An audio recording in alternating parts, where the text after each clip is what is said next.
بسم اللہ الرحمن الرحیم۔ السلام علیکم ورحمۃ اللہ۔ 27ویں آئینی ترمیم کے اندر ایک جو بڑی حیران کن قسم کی شک ڈالی گئی ہے، عجیب و غریب قسم کی، جو کہ پاکستان کے آئین اور قانون کی روح کے ہی خلاف ہے، جو اس کی اسپرٹ ہے۔ دیکھیں، یہ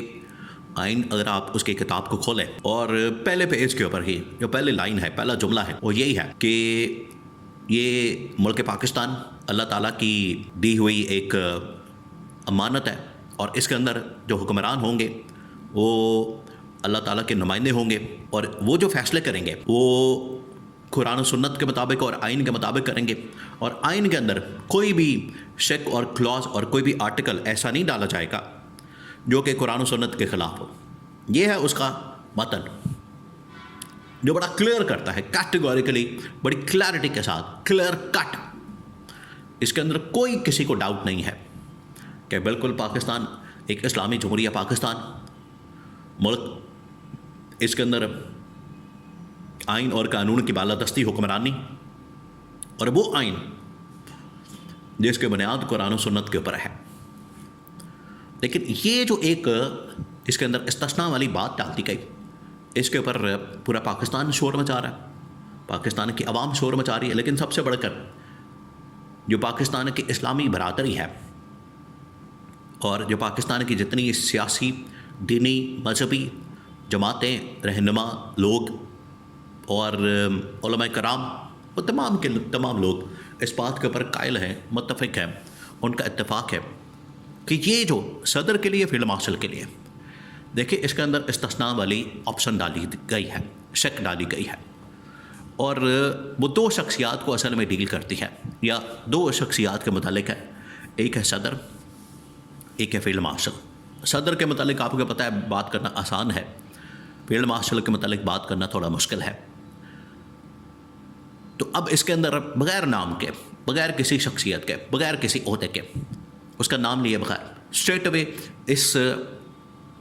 شک کے اوپر آ جاتے ہیں، یا اس کلاس کے اوپر آ جاتے ہیں، استثناء والی۔ یہ اب پورا پاکستان اس بات کے اوپر متفق ہے، ایگری ہے کہ یہ جو شک ڈالی گئی یا یہ جو بات کی گئی استثناء والی، یہ بالکل غیر آئینی اور غیر اسلامی اور غیر قانونی ہے اور غیر شرعی ہے۔ اس کی وجہ کیا ہے، اس کی لاجک کیا ہے؟ دیکھیں، آج پورا پاکستان اور بڑے بڑے علماء کرام کی جانب سے، اب پہلے تو چلیں تھوڑے بہت آئے سامنے، انہوں نے بات کرنے کی کوشش کی، اس کو ڈیفینڈ کرنے کی کوشش کی، لیکن وہ بھی اب سوری کر کے نکل گئے۔ انہوں نے کہا کہ یہ اس کو ڈیفینڈ نہیں کیا جا سکتا، اس کا دفاع نہیں ہو سکتا، بڑا مشکل کام ہے۔ اس کی وجہ یہ ہے کہ اس کا دفاع کرنا، اس کو ڈیفینڈ کرنا بڑا مشکل کام ہے، یہ صریحاً اسلام کے خلاف ہے۔ اب ہوا کیا؟ ہوا یہ ہے کہ ایک بار پھر سے تمام علماء کرام میدان کے اندر آ گئے ہیں۔ آپ اس وقت ان کی پریس کانفرنس مختلف سوشل میڈیا پلیٹ فارمز کے اوپر جا کے دیکھ سکتے ہیں، وہ اب باقاعدہ طور پر میدان میں آ گئی ہیں، اور تمام علماء کرام دیکھیں آلریڈی اس وقت اس حکومت کے خلاف انہوں نے جو اقدامات کیے سپریم کورٹ آف پاکستان کو مینج کرنے کے لیے، کنٹرول کرنے کے لیے، اس پر آلریڈی وکلا، سیاسی جماعتیں سڑکوں پر ہیں، احتجاج کرنے کے لیے، تحریک چلانے کے لیے تیار ہیں۔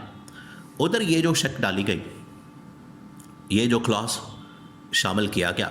اس کے خلاف تمام علماء کرام، دینی مذہبی جماعتیں اور بڑے بڑے جید قسم کے علماء کرام، وہ اس کے خلاف احتجاجاً بات کر رہے ہیں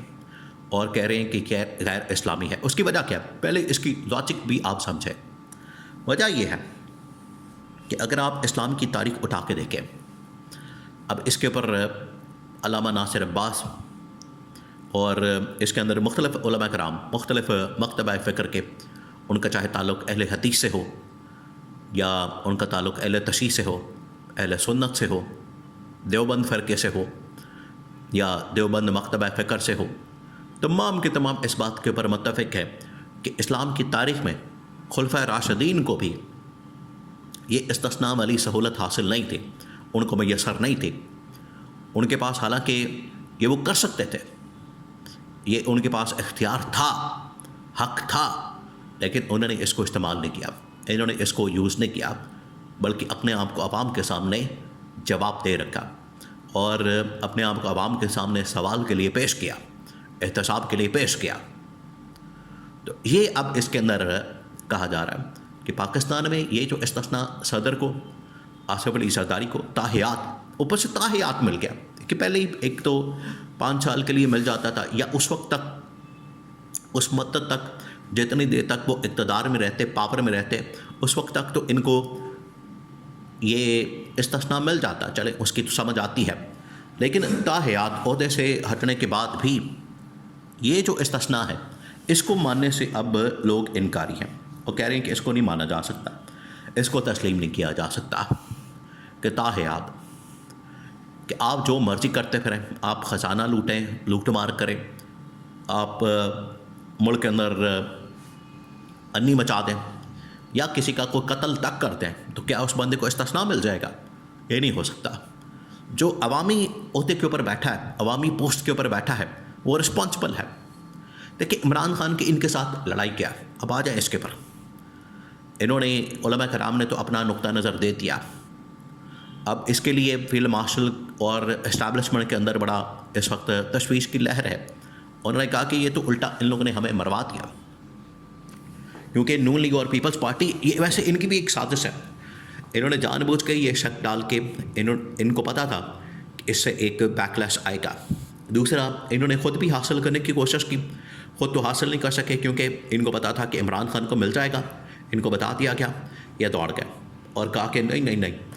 عمران خان کو اگر ریلیف ملے گا تو پھر یہ ہم اپنی بھی قربانی دے دیں گے. اور ادھر اب اسٹیبلشمنٹ اور صدر کے لیے یہ موجود ہے، تو اس کے اوپر یہ بالکل خاموش ہے اور اندر سے بڑے خوش ہیں کہ اچھی بات ہے، ان کے خلاف یہ بات ہو رہی ہے، ہم نے تو لیا نہیں اور ان کو مل گیا ہے، اب ان کے خلاف لوگ بات کر رہے ہیں، تو یہ بڑے خوش ہیں اندر سے.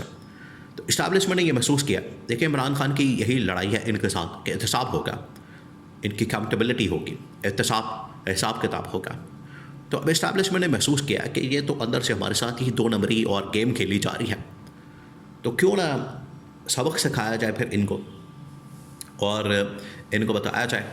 کہ ہمارے پاس جو طاقت ہے، پاور ہے، وہ پھر کتنی ہے. اور اگر یہ سازش گورنمنٹ کی جانب سے، نون لیگ پیپلز پارٹی کی جانب سے کسی نہ کسی جگہ پر، اسٹیج پر کی جا رہی ہے، بدنام کرنے کی مہم چلائی جا رہی ہے، پروپیگنڈا کیا جا رہا ہے اور حقیقت بیان کی جا رہی ہے، لیکن اس کو اسٹیبلشمنٹ سمجھتی ہے کہ یہ پروپیگنڈا ہمارے خلاف، تو پھر اسٹیبلشمنٹ نہیں چھوڑے گی. اب ان کا تختہ پھر الٹا جائے گا. اگر یہ باز نہیں آتے تو پھر ان کے خلاف کاؤنٹر پروپیگنڈا شروع کیا جائے گا اور نون لیگ اور پیپلز پارٹی کو اب ٹارگٹ کیا جائے گا. اور اگر یہ اس سے باز نہ آئے، اگر انہوں نے اس چیز کو مینج نہ کیا، یہ ان کو پیغام دیا کیا کہ آپ ان کو مینج کریں، ان سے بات کریں، ان کو ڈیل کریں، کنونس کریں، اگر آپ نے یہ کام نہ کیا تو پھر اس کے بعد نتائج بھگتنے کے لیے تیار ہو جائیں.